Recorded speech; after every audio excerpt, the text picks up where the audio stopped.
What's going on, everybody? Is the Nicholas Prostaki Chelsea Football channel, and today we're doing a video that connects somewhat to what we've been doing the last 3 days. Of course, 2 days ago we did a video talking about the entire team and how I think I would grade their season to this point, and then yesterday I did a video that was oriented to how I want January to go for this current Chelsea side, and I think I'm still set in stone with how I think that the one 2 days ago went, and I think yesterday went.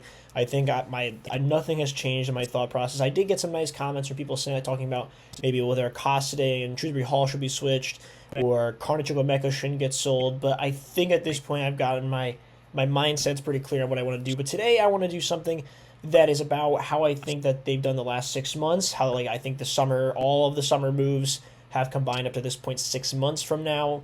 Whether it be the sales, whether it be the loans, whether it be the signings. That's what I want to go over today. I'm using a tier list from Matisse. Most of you guys might know him from YouTube, one of the bigger Chelsea content creators. So I'm using a list that he created. It was brilliant. I loved his idea, and I loved the list he made for it. So I'm going to use it in this one myself and create my own list. That may somewhat look like his, but mine's a little bit different in my own opinion. So let's hop right into that. So here's the tier list he made. I think it's a pretty good way to describe the tier list, going from first class, top of the end signings, to travel ban, which is like you shouldn't even be near this team. So starting from the top, let's go top to bottom. I think we could go bottom to top, but I'll go top to bottom, switch it up a little bit. I think starting with Romelu Lukaku, all Chelsea fans, we loved him when we signed him. We thought he was going to be exactly what we needed. He's been incredible for Napoli, don't get me wrong. He's been a very important piece with the Napoli side, but we loved the sale of this man.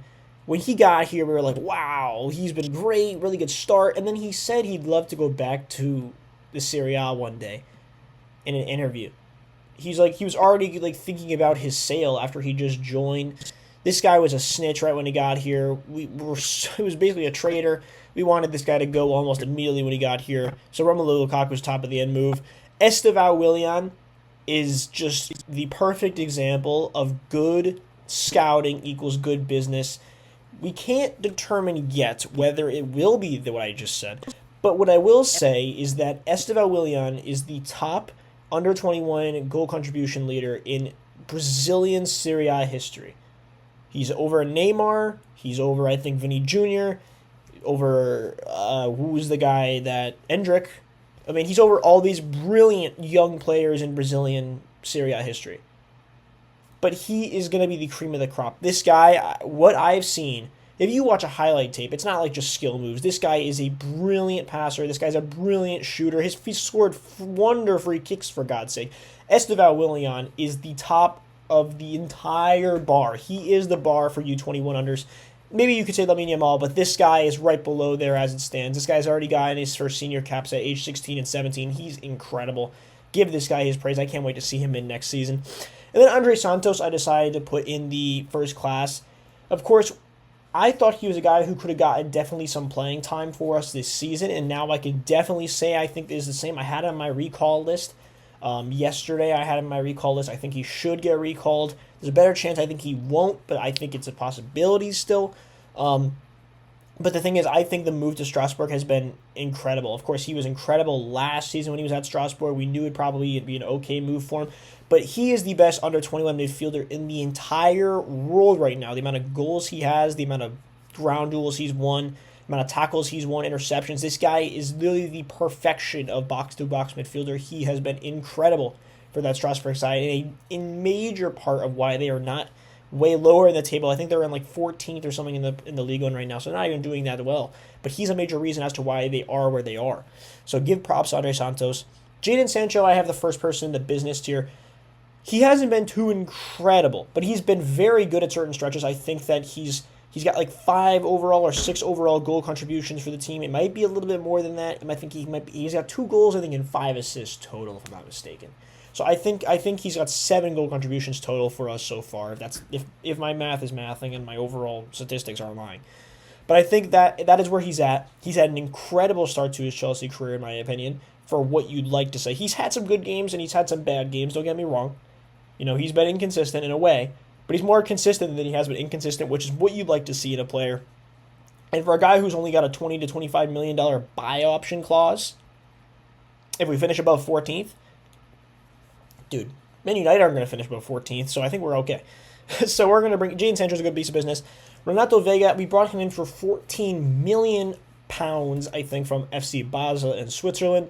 He's played multiple positions when he's came in so far this season, left center back, and defensive midfielder. And he's done a pretty good job. I talked about how in my video yesterday, that I was considering loaning him out, but I don't think he will. I think we need him for rotational spots. And I think that's what he's going to give us. I think for the amount of money we spent on him and the amount of positions he's been able to play for us this year, he's been great. He's even gotten his first international cap. So give the guy some praise. I think Vega's been a brilliant buy. Pedro Neto, this one obviously, of course, in the summer, it came out of the blue. It was a late summer move. Chelsea did a brilliant job of keeping it out of the media. Of course, when we all woke up, I woke up in the morning and I saw that Pedro Neto was about to sign for Chelsea. All of us were shell-shocked. We didn't understand how it was even possible. It was like 55, 60 million. Of course, a crap ton of money. Insane amount of money we spent. But he's been in, even though he hasn't gotten the most goal contributions, he scored in the Arsenal game when it mattered. He's probably been the best-looking right winger on the team. I think he probably is the number one starter at right wing. And I've loved the way he's played so far. I've loved the way he started to stay healthy. Knock on wood there. But I've loved this. This is a brilliant piece of business, and I love the way that Chelsea got it done. I think that Pedro Neto has been great so far. And Solmino. Now, I probably would have had this one in the tier below it beforehand, but he's been one of the best U21 defenders in the world this season. Of course, he got injured for a small amount of time, and of course, we now brought him back. I've bumped it up for the reason being that I think it's a good piece to bring him back. I think that having him back now adds a bit more defensive solidity. We don't know how, we don't know how good he's going to be, but that's the point. We're going to find out. I think he will get some playing time here in the month of January. Do I think he'll get loaned out? I said I don't want him to, because I'd love to sell Axel Disasi and keep Aaron Solmino. I'd rather keep faith in Solmino than I would Disasi. Let's put that straightforward first. But let's see what we got. I think Solmino's good to keep. Tosin, I basically have in this because it's a free transfer. If we were to sell Tosin on, we'd still get a pretty good amount of funds. He's easily a 20 million pound center back. So that's my thought process on Tosin. So it's as simple as I think he's a good backup. It shouldn't have to be a guy who should start every day, but he's a good backup. Alfie Gilchrist I have in business because this is a brilliant. He's done brilliantly for them at Sheffield United. They've been a brilliant defensive team in the championship this season, and he's a big part of it. Being able to play, I think, center back and right back for them this season, I think he's been a brilliant job. They are one of the best defensive teams, and they've kept a few clean sheets in these last, I think, 4 games, if I'm not mistaken. So Alfie Gilchrist has done a brilliant job. He's easily going to be a guy who can easily be worth 20 million pounds in the future. He's probably could be valued at almost now if a lower end prem side wanted to come up and make a payment for him. It'd definitely be a guy I think Chelsea would look to sell for the future.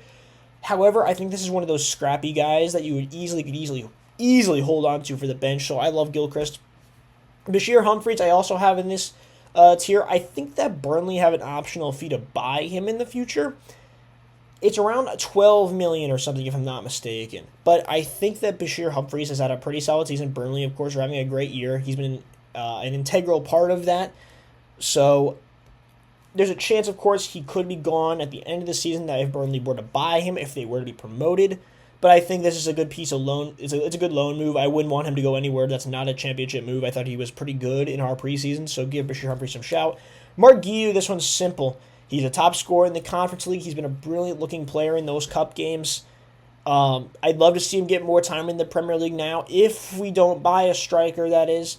But I think that he's been really good. £5 million is almost nothing. We bought her $5 million. This is a brilliant piece of business. It could even be first class, but I have him in business because of his lack of playing time. I have Jorgensen in this category for the reason being that I've loved the way he's played in the games he's gotten. Of course, Conference League games hard to judge, but I think that it's fair to say that he's played good enough in his Premier League minutes and his Conference League minutes to be able to warrant that. And that's at least in my opinion. It's good business for now. It easily could have been the one below it, but I think it's okay. Kepa's been brilliant on his loan at Bournemouth, so praise to you, Kepa. Really, though, praise to you, Kepa. But it was just about a matter of getting this guy out of the team. He doesn't fit the wage bill. Hopefully, he takes a pay cut or something. Maybe Bournemouth will want to bring him back. I would not be surprised. He's been that good for them. And then, hopping into the last one, Raheem Sterling. Earlier on in the season, I would have given this one a lot less of a rating because Raheem Sterling, we all know, when he's on his game, he could be a really important player. Never really was on his game here at Chelsea. And this season, you're about to see the best of me. Yeah, right. You're about to see the best of who? Raheem Shitsting, bro. This guy stinks. He's on this business category because you've pretty much made Arsenal worse. Pretty much made them worse. The economy I have for the next year, the middle tier, you could say, is Angelo Gabriel. I would have liked to see him hold on for longer. He was a guy I wanted to be loaned out when he came back from Strasbourg. Of course, he played pretty well at Strasbourg, but he got injured and he kind of missed a lot the final half of the season. And then they just decided to cash in on him. Of course, they made like a $7 million profit by selling him to Al Nassr, which in hindsight is pretty good. You make an immediate profit on a guy who never even played for your team. But I would have liked to see him loaned out somewhere. It's one of those moves that I think are going to happen quite a bit with some of these Chelsea players. We're going to buy them and we're going to sell them immediately. There's another guy on this list who we're going to be talking about the exact same thing. Armando Broja hasn't got much game time. He needed to get playing time and he needed to be loaned out. He went to Everton. It's a loan move. I think they have an optional fee to buy him as well, but they're not going to pay it because he hasn't played enough. Amari Hutchison, I think I was confusing him with Amari Kellyman yesterday, but this is Amari Hutchison. It's one of those moves I wanted another loan move for him. It ended up being a full fee. We got a brilliant amount of money for him, $25 million, which of course was Ipswich's, I think, club record fee for him. And then he scored against us on Sunday. Monday. How do I feel about it? Well, it's in the past now. We move on. But Amari Hutchison, the amount of money we got for him kind of helps the deal. Mike Penders, this is one where I can't give it a higher grade yet. We spent so much money on him as a goalie. Almost the exact same fee as Filip Jorgensen. So Penders gets an economic rating from me right now. He's a brilliant future. They're saying the next Thibaut Courtois. Hopefully we could see that out of him. Love if we can get that out of him. So Mike Penders stays in this middle tier for me. Ian Maatsen, it would normally be a business deal, in my opinion, the second tier, but it's because of the PSR with Kellyman. It was basically a £22 million profit is what we basically got off of him. It was a £40 million to change to a $20 million because it's not a swap deal, but it's two different deals. But Kellyman was basically part of that deal. And Maatsen's been mediocre this season for Aston Villa because of the limited game time he's gotten. But at the same time, it was a good enough deal to the point where I was happy with the amount of funds we got back. So this is why I say that. Diego Moreira, we got him, I think, on a free from Benfica, but we only gained, I think it was like $5 million or around. It wasn't much money, but it's still a profit. We sell him to our theater team, and I think we have a buyback clause as well. So it's a whatever deal. It's just money. It's free profit. Petrovic, we were talking about getting this guy loaned out. I wonder how he would be if he was still in this Chelsea goalkeeping room. Would he be the best goalie we have? I don't know. But it's at the end of the day, he's played pretty well there at Strasbourg this season. So, again, I give the guy some credit. But this is another one where he just needed to get out and loan. Slanina was playing very well at Barnsley on loan. Most of the Barnsley fans had good things to say about him, but then he suffered an injury to, I think, his finger. That's why they recalled him, if I'm not mistaken. So it was never a bad loan, but just that injury killed him. And then Caleb Wiley was one, I think, where they wanted to sign an American player. I think the American owners wanted to get an American player who was at least youngin. They signed him. He's been loaned, I think, to Strasbourg, but he's gotten injured twice, I think, while he's been there. So a very limited amount of game time since that loan move. Then it gets into the players where, you're really thinking to yourself, should they have ever been signed or moved on? The first one I have in gate closed might be one that people don't like is João Felix. I have him in the gate closed one. The reason being is because the entire reason that he was signed is so the next guy, Conor Gallagher, could be sold. Enzo Maresca didn't want to bring in João Felix, and in a way I can understand why. He has a lot of depth. Someone like Carney Chukwuemeka maybe wouldn't have been sold on if it wasn't for João Felix coming in. Maybe he would have had more depth with Conor Gallagher in the midfield, and that depth we could definitely use right now. Guy who was never getting injured for us was Conor Gallagher. Hasn't gotten injured for Atletico Madrid. Easily could be a third midfielder for us, fourth midfielder for us in this system. Instead, we don't have him, and we have João Felix instead. Now, am I upset totally with this transfer? No. I had a feeling that even before, Conor Gallagher's contract was running out, the team didn't want to give him a new deal. It was about time. He tried to make some kind of money off of the sale. You had to do it. They didn't really have much of another choice. So it was basically a switch.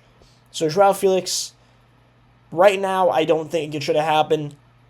But I've got to stay confident in the guy, and hopefully he can prove me wrong.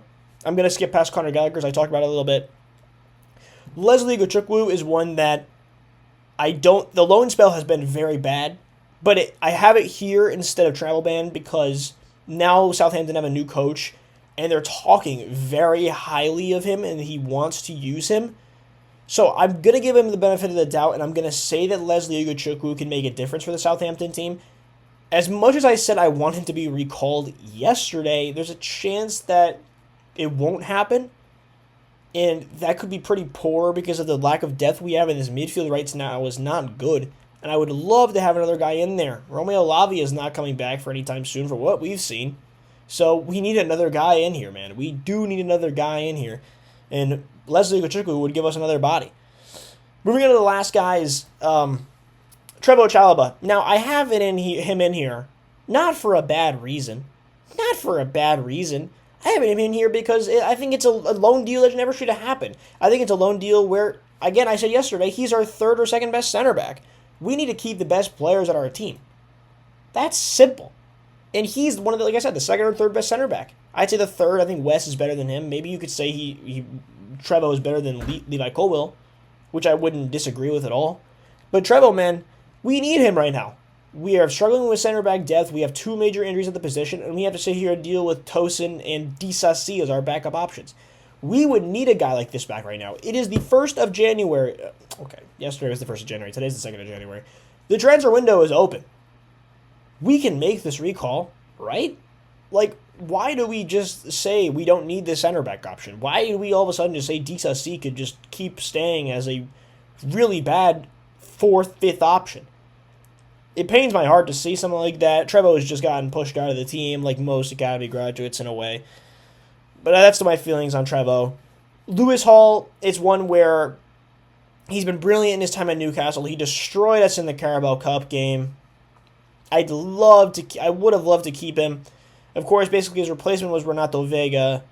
And Renato Vega has been a brilliant piece of business. And we've got a good fee for Lewis Hall. But Lewis Hall, for now, that fee doesn't look that horrible. He's been a really important feature for that Newcastle side, and I think he would have been featuring enough for us here. It all depends on how Maresca wanted to play him, and I don't think he fitted really what Maresca wanted to play, so that might have been the reason he was mainly sold. Dewsbury Hall, I think that this one never should have happened. I think that he should have just stayed at Leicester, or actually he would have went to Brighton. He would have moved to Brighton if it wasn't for the fact that we came in last second to make a move for him, and the move took one day. So Dewsbury Hall never should have came into the team. $35 million. Again, we could have had Conor Gallagher instead of this guy. At least Conor Gallagher would have played in the first team. Dewsbury Hall doesn't even make the bench. So this one never should have happened. And the last player, Omari Kellyman, was part of that deal with Ian Matson. He's gotten injured for like a 3-month period so far this season. It's one, again, that he shouldn't even, this deal never should have really even happened, but it needed to happen for PSR reasons. Was there really no other better player that they could have kept? I mean, we'll have to see what Omari Kellyman ends up becoming. But right now, I don't have too much faith in him. That's just my personal opinion. But let me know what you guys think of the tier list. Of course, thank you, Matisse, for the idea. I love the list he created. It's a brilliant list. Otherwise, let me know what you guys think, though. Let me know what you guys think maybe would change in the overall list. If there's any other major ones I've screwed up on. Let me know what you guys think. See you guys in the next one for match preview tomorrow for Saturday's match against at Selhurst Park against Crystal Palace. Of course, you won't have to be playing against Trevoh Chalobah since he's on loan. He can't play against us. So, see you guys then. Peace.